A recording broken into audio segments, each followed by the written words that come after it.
Una nuova informazione sta iniziando a prendere forza nei corridoi del mercato europeo e attira rapidamente l'attenzione a Napoli.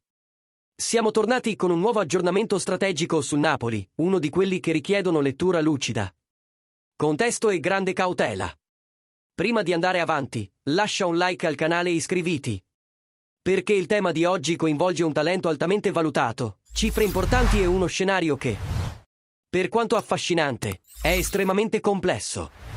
Il nome del momento è Franco Mastantuono, e il contesto racconta molto sul momento che sta vivendo il club. Il direttore sportivo Giovanni Manna continua a lavorare intensamente dietro le quinte con l'avvicinarsi della finestra di mercato invernale.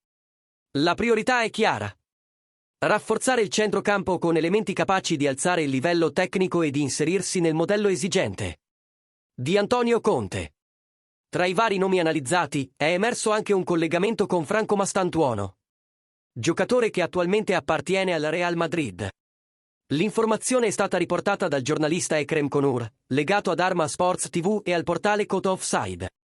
Secondo Konur, il Napoli starebbe valutando una proposta basata su un prestito con diritto di riscatto, in un'operazione che potrebbe arrivare a cifre vicine ai 50 milioni di euro. Un valore che, da solo, evidenzia il livello di investimento necessario per sottrarre Mastantuono all'orbita del club spagnolo. Tuttavia, lo stesso giornalista lancia un avvertimento importante. Il Real Madrid potrebbe semplicemente rifiutare l'offerta. Il club blanco considera Mastantuono un asset strategico, sia per il presente immediato sia come profilo di valorizzazione futura. Inoltre, attorno al giocatore esiste un contesto competitivo molto forte. Konur ha sottolineato che anche club di Premier League stanno monitorando attentamente la situazione dell'argentino, anche se, al momento, non risultano proposte ufficiali sul tavolo. Ed è proprio qui che entra in gioco la lettura più realistica dello scenario. Nonostante l'interesse e l'analisi fatta dal Napoli, oggi l'operazione viene considerata quasi impossibile da concretizzare nella finestra invernale.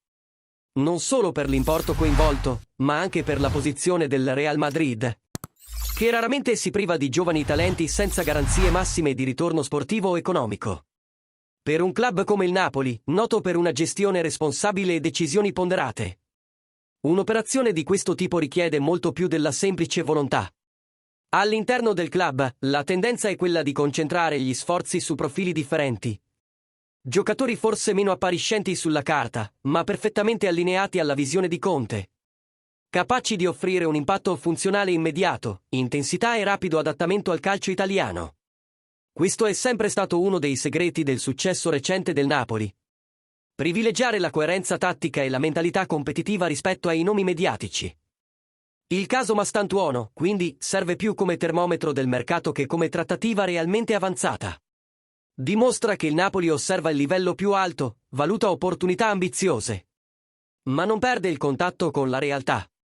Il mercato invernale è solitamente breve, difficile e costoso, e ogni mossa deve essere chirurgica.